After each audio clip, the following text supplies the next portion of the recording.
Hello students, welcome to my channel. Myself Surbhi Sahni.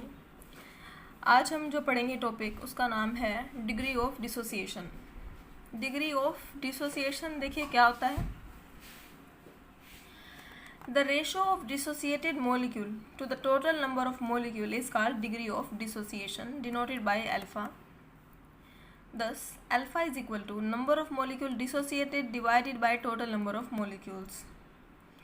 देखिए, अगर मैं डिग्री ऑफ डिसोसिएशन की बात करूँ तो उसका मतलब है कि टोटल नंबर ऑफ मोलिक्यूल्स में से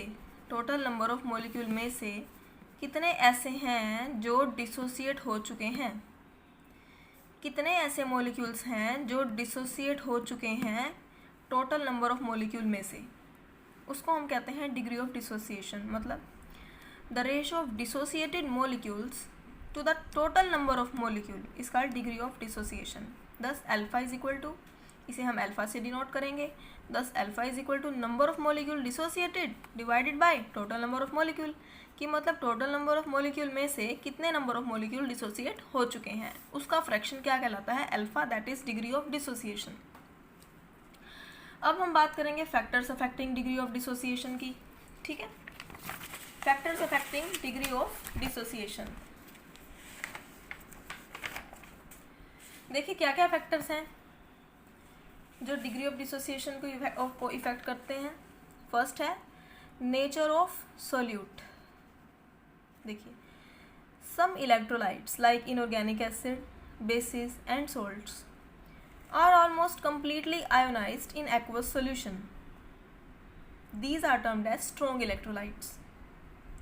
कुछ इलेक्ट्रोलाइट्स ऐसे होते हैं जैसे कि इनऑर्गेनिक एसिड, बेसिस या सॉल्ट, जो ऑलमोस्ट कम्प्लीटली आयोनाइज्ड हो जाते हैं अपने एक्वस सॉल्यूशन में, कि जब मैं उन इलेक्ट्रोलाइट्स को एक्वस सॉल्यूशन में डाल देती हूँ तो वो कम्प्लीटली आयोनाइज्ड हो जाते हैं। तो हम उनको क्या कहते हैं, स्ट्रॉन्ग इलेक्ट्रोलाइट्स, जो कम्प्लीटली आयोनाइज्ड हो जाते हैं।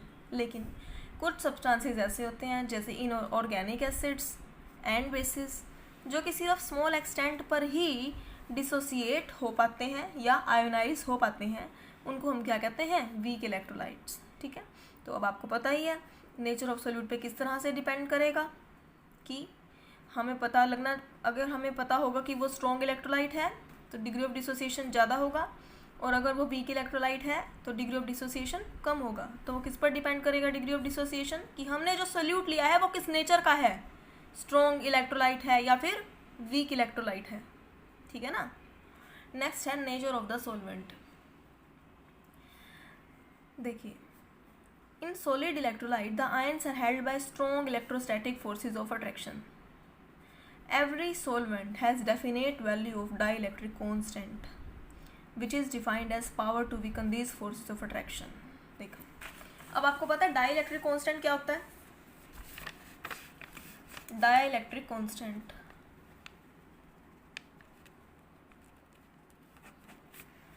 अगर मैं डाइइलेक्ट्रिक कांस्टेंट की बात करूं तो हर सॉल्वेंट की अपनी अपनी कुछ डाइइलेक्ट्रिक कांस्टेंट की वैल्यूज़ होती हैं। जैसे वाटर है, ठीक है, बेंजीन एक सॉल्वेंट है, या ईथर एज ए सॉल्वेंट। तो हर सॉल्वेंट एटसेट्रा, हर सॉल्वेंट की कुछ ना कुछ डाइइलेक्ट्रिक कांस्टेंट की वैल्यू होती है।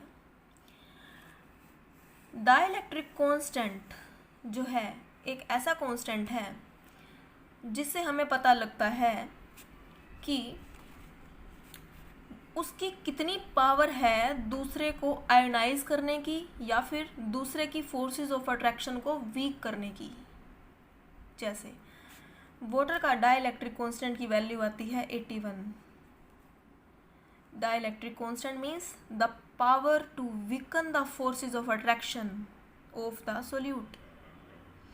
लेट अस सपोज मेरा सोल्यूट कोई भी है, ठीक है, एक्स वाई, ये मेरा कोई सोल्यूट है, मैंने इसे किसी सॉल्वेंट में डाला।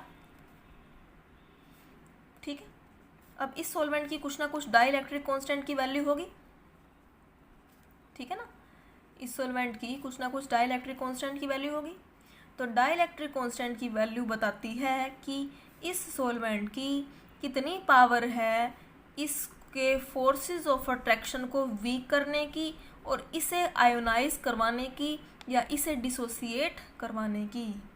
समझ में आया? दोबारा देखिए, किसी भी सॉल्वेंट की डाइलेक्ट्रिक कांस्टेंट की वैल्यू बताती है कि उस पर्टिकुलर सॉल्वेंट की कितनी पावर है इस इलेक्ट्रोलाइट या इस सोल्यूट के फोर्स ऑफ अट्रैक्शन को वीक करने की और इसे आयोनाइज करने की या फिर इसे डिसोसिएट करने की पावर। ठीक है, तो जिन सॉल्वेंट की डाइलेक्ट्रिक कांस्टेंट की वैल्यू ज़्यादा होगी तो उनकी ज़्यादा पावर है, more power to dissociate the solute, है ना। और जिन सॉल्वेंट की डाइलेक्ट्रिक कांस्टेंट की वैल्यू कम है तो उनकी लेस पावर है टू डिसोसिएट द सोल्यूट, है ना। तो नेचर ऑफ सॉल्वेंट पर भी तो इसका इफेक्ट पड़ रहा है ना, कि every solvent has a definite value of dielectric constant, which is defined as power to weaken the forces of attraction and causes the dissociation of the electrolyte. Solvents with high dielectric constant are highly ionizing, while those with low dielectric constant are poorly ionizing. For example, water has a very high dielectric constant equal to 80. Thus, ionic compounds get quickly dissociated in water as compared to other solvents.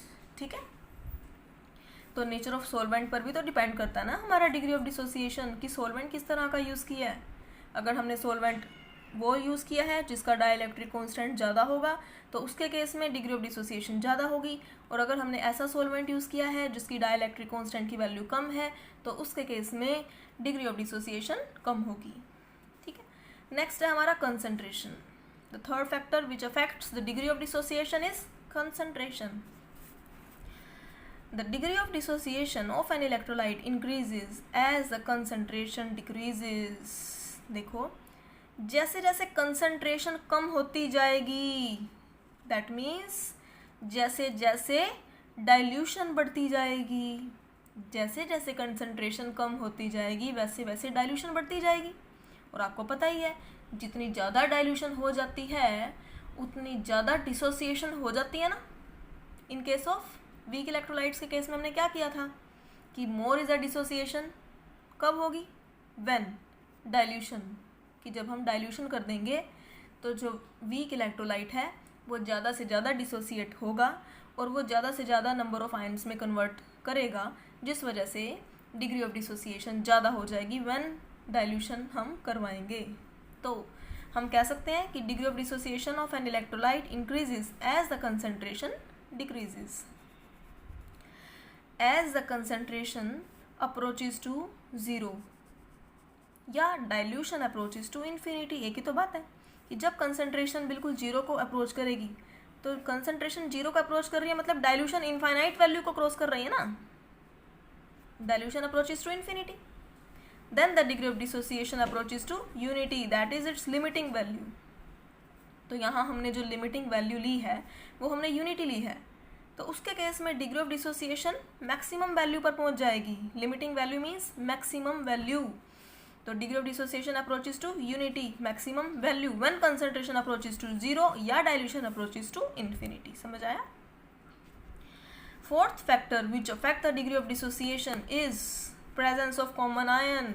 देखिए important है ये. What is common ion effect? Paper में बार बार पूछा गया है, एक number के क्वेश्चन में ये मोस्टली आने के चांसेस हैं. What is common ion effect? तो आप क्या लिखेंगे? The degree of dissociation of electrolyte is suppressed in the presence of electrolyte that furnish a common ion. This effect is termed as common ion effect. For example, dissociation of H2S decreases in the presence of HCl. ठीक है, देखिए क्या मतलब है इसका. The degree of dissociation of electrolyte is suppressed in the presence of electrolyte that furnish a common ion. देखो इसमें उसने बोला कि जब मैंने डिसोसिएशन करवानी है H2S की, किसकी डिसोसिएशन करवानी है? H2S की. तो वो डिसोसिएशन H2S की कम हो जाएगी अगर मैं उसमें HCl भी डाल दूंगी। क्यों? क्योंकि आपको पता है कि H2S है जो मेरे पास, क्या ये H पॉजिटिव आयन रिलीज करेगा? करेगा ना। इसमें 2 H पॉजिटिव आयन रिलीज होंगे और S2 नेगेटिव। तो H2S क्या है? 2 H पॉजिटिव आयन रिलीज करेगा ना जब वो डिसोसिएट होगा। और HCl ये कैसे डिसोसिएट होगा? H positive plus Cl negative. तो जब मैंने H2S की डिसोसिएशन करवानी है, दैट मीन्स जब मैंने H2S को इसमें कन्वर्ट करना है, तो इसकी डिसोसिएशन इसमें कम हो जाएगी जब मैं उसमें HCl को डाल दूंगी। क्यों? क्योंकि HCl भी H पॉजिटिव रिलीज कर रहा है जो कि ये रिलीज कर रहा था। तो ये इस इफेक्ट को क्या कहते हैं? Common ion effect. कि जब कोई ऐसा इलेक्ट्रोलाइट डाल दें जो वैसा ही आयन रिलीज करता है जो ऑलरेडी पहले वाले इलेक्ट्रोलाइट ने रिलीज किया था, तो उसकी वजह से उसकी डिसोसिएशन में फ़र्क पड़ा या उसकी डिसोसिएशन घटना शुरू हो गई। जितनी ज़्यादा डिसोसिएशन होनी चाहिए थी एज यूजुअल उतनी नहीं हुई। तो इस इफेक्ट को क्या कहते हैं? Common ion effect. ठीक है। नेक्स्ट है टेम्परेचर।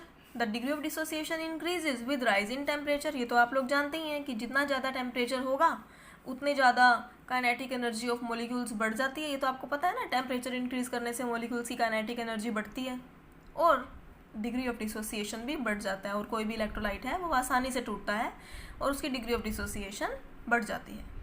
ठीक है। तो अगर आपको ये वीडियो पसंद आई है तो इसे लाइक कीजिए, ज़्यादा से ज़्यादा शेयर कीजिए, कमेंट कीजिए, और जिसने अब तक सब्सक्राइब नहीं किया है तो please subscribe my channel. Thank you.